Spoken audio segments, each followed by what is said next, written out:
So I drive myself nuts is when I don't hit record on the camera, and we just had a good, long, nice discussion on how to set this log in place on the mill. And that's exactly what I just did.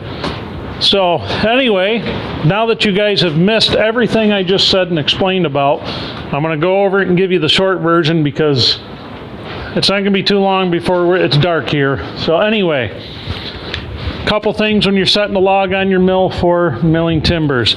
Big thing, big pet peeve I have, huge pet peeve I have, and I'm not a perfect sawyer, so I don't want to sound cocky or arrogant or anything like that, but it's kind of common sense. And when you see somebody, even when you tell them maybe you ought to think about going the other way and they just can't see it. So anyway, big pet peeve I have, do not set the butt end of the log on the operator end of the sawmill. You don't want to be pushing into the big end of your log down here. You want to start with your narrow, your skinny end on the operator end. Reason for that. If I lay out the butt end of this log, it's bigger than this end. We have a taper in it, which we took the taper out with the chain hoist and some boards to prop it up. It's all dogged down and everything. But if you have your butt end right here in the log, you're going to go to lay this timber out. You're going to think, well, geez, I've got all kinds of timber in this thing. Well, by the time you get to the other end, you're kind of losing boards and you're wasting energy on your sawmill. If you lay it out from the narrow end, you can get a pretty good idea almost exactly of what you're going to be getting out of here without having to go through a whole lot of nonsense to figure that out. Other thing you want to do when you're setting your logs up on your mill, if you're milling any kind of lumber, so we try to avoid grain runout as best we can. You're going to get it if you got banana shaped logs and things like that. It's impossible to avoid on some logs. But this is a really nice straight log, and we want to take advantage of this really nice straight log and get a really nice timber out of it. And remember, this is going as a horizontal member, so it really needs to be, we want this good. We want this timber to be as best as we can. So this end is narrower than that end. This end was 13 inches off of the floor. That end was 15 inches. Now that's really not too bad. I've had them where they're a lot worse than that. So I kind of tend to try to trim my logs and cut my trees to get the majority of the butt swell out of it. I know it drives some people nuts when they watch me cut trees down because of that, you know, but anyway, if I were just to leave this down and have it set like that, I would waste a lot of usable lumber out of this log. So we jack this end up, so for one, we get nice straight grain timbers out of it. We don't have grain run out. And what grain run out is when you're going along the horizontal of your timber and you got your layers of grain are coming out of that timber like that, that gives you kind of a weak timber. And remember what I've said before, horizontal timbers need to be your best stuff. Your vertical ones, you want them good, but it's not nearly as picky as it is for your horizontal members. So we take the taper out by lifting this end until my heartwood, that's the important part. Remember what we do, we box that heartwood. I want that heartwood right in the middle. I want it right in the middle every time when I'm cutting timbers. So if these were huge timbers where you could cut them free of the heartwood, that'd be great, but these aren't big enough to do that with. So when you can't do that, you want that boxed. And reason it's a lot more structurally sound that way if you box it, because remember, if you have a check, it can come in this side of the log and that heartwood's going to stop it from going all the way out the other side. So that's kind of something that's pretty important. But so we want the heartwood boxed, so I'm not going to come here and just lay out a 10 by 10 right dead in the middle.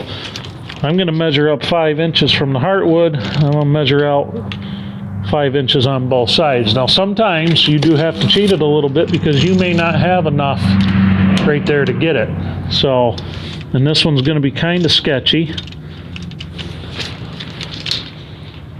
Now we're going to see what we get. We're going to hope to get 10 inches right out of there, but we may not be able to. So anyway, that I've wasted a bunch of time doing this twice, and now that the sun is moving down in the sky, I've got to get a fresh blade on this. I've got to get the bearings greased, and then we're going to get moving.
Well, it looks like we got another timber for top plate. We only have one more top plate to mill.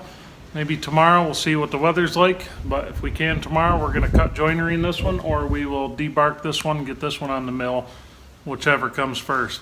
But anyway, just a reminder, if you're new here and you didn't see the upload from this morning, or yesterday morning, I guess, because this will be out Sunday, trying to put together collaboration with as many small channels as we possibly can, kind of help everybody get their name out there a little bit more. So if you're interested in that kind of thing, you're a smaller channel, you want to share yours, what I'd like to do, get a playlist going on this channel of these smaller channels now. You're responsible for your own content. I would appreciate it if it's good material, it's clean material, no politics, none of that garbage, nothing really. I don't want anything sent over that's going to create controversy. If that's what your channel's about, kind of leave it out of there. And it's more power to you for having your own opinion. I'm not into censorship or anything like that. We just don't need to, there's enough of that stuff going on in the world. We don't need it here. But if you're interested in that, if you're a woodworker, you're a blacksmith, you're timber framing, you got a small homestead, you're doing repairs, rebuilding stuff, remodeling, send me your videos, send them over. And what I'd like to do, we'll add you into the playlist. And once a week, I will do a couple of shout outs out of that playlist for the various channels. And I would like it if you want to participate, if you would do a few shout outs yourself once a week or one a week or whatever to some of the other channels that are on that list. It does not have to be mine. So we got to figure out a name for this massive collaboration, and I'll figure that out when I do the first video on it. But right now we're just in the beginning stages trying to put it together. But like I said, I'm looking for good content, stuff that people are going to be able to sit through and watch, and we'll go from there. But anyway, hope you enjoyed this one. It's nice to actually be doing something with the barn again, maybe something towards getting this thing done. It is very nice to have another timber mill. You know, it was actually really, really nice to sit there and run that sawmill tonight. And that is so relaxing to do that. I had a little bit of trouble squaring that log up, a little more than I normally do. It just didn't want to cooperate tonight, but no biggie. We still took the time to do it, you know, and that's where you have to watch your frustration levels when you're trying to square things up and make it right. You really want to watch, make sure you don't want to say, "Oh, to hell with it, I'm just going to do it." Try to avoid that, because then you're going to end up living with stuff you don't want to live with. So anyhow, you guys have a good night. Thanks for watching. I will catch you on the next one.